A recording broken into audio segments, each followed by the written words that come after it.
Hey everyone, it's Katherine Hinkle, the Schoolyard Ecology Program Coordinator here at Harvard Forest with another screencast that I hope will be helpful.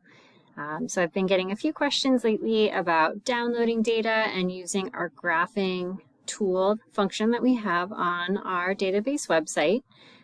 So I just wanted to make a quick screencast to just give you a visual reminder of how to find and use these tools. So say for example, you've entered in your data, you've told us that you've entered in your data, we've reviewed it and uploaded it, and now you'd like your students to do a graphing project with that. The way you get that data in spreadsheet form as a CSV file, you would go into the download database, and let's say for example you wanted to do fall phenology, and let's say that you are at the Drumlin Farm Mass Audubon site. You do that, hit submit, and there's actually lots and lots of data you could look at. So if you want all of the data from 2011 all the way through 2022, you could just literally hit selected data and then you'll get that entire large spreadsheet. If you want to get like a slightly smaller amount of data, you can go by date and sort it that way. You can also just look at a particular tree if you want to, again, sort it in a different way, get a slightly smaller or slightly differently organized data.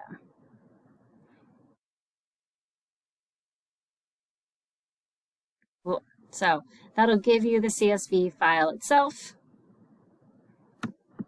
Can hit selected data, then I just get it. There it is, and I can do a graphing activity that way. Say for example you don't have time to work with spreadsheets, you want your students to just do maybe a graphing interpretation activity, and you just want a graph itself, you can use our amazing tool. So you'd go to graph data, and I'm gonna stick with the fall phenology example. So if you want to look at it like a single site, so let's say just from one place, so say I wanted to look at Drumlin Farm, I'd select Drumlin Farm, hit submit, and I can look at all of the years. So we know they started in 2011, go to 2022. If I wanted to do just a small version in that, I could put those dates in, but I wanna look at it all. So let's see what we get. I want to look at all of the trees, but again, I could select just for one tree if I wanted to. And let's look at growing season. So this is showing me for the 4 trees in that site, what's happening with the growing season. And you can give a graph like this to your students, ask them to really think about what this is telling them. Now, say for example, I wanted to be fancy, and of course, who doesn't want to be fancy? And I want to compare a couple of different sites. And that's what our graphing tool can do really quickly and really effectively. So we have a lot of schools and a lot of years, and there's a lot of questions we can ask this database. And you can have your students generate graphs, ask questions, generate more graphs, and see what they can get. So say if I wanted to do the comparison, I'd go summary data for one or more sites. I'd select multiple schools. And in here, I could do all sites. That might be a little bit much, but I'm going to pick 2 schools that I know have several years of data. So I will look at data from Brooklyn Technical School down in Brooklyn, New York. And I'll also look at Drumlin Farms, since I know those are 2 projects that have been going for a number of years. Then I scroll down to the bottom. I could look at more, but I'm going to just stick with 2 for now and hit submit.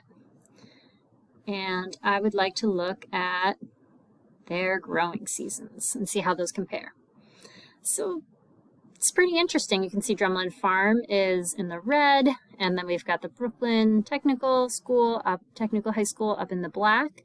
And though Brooklyn didn't collect data, it didn't start till 2016. There's still a fair amount of overlap to look at. And one thing I'm noticing right away is there's some similarities in the patterns. So while it is true Brooklyn has a longer growing season, and there's some pretty clear reasons for why that would be, you can ask your students to think about. You know, there's still some similarities to the pattern of that, how they're growing. So some really interesting data you can get into, and some pretty interesting questions you can have your students work with pretty quickly by using that tool. So again, how you access that is by using the graph data function and looking at multiple schools. So I hope that was helpful, and just let me know if you have any questions. As always, we're here to help. All right, thanks. Bye.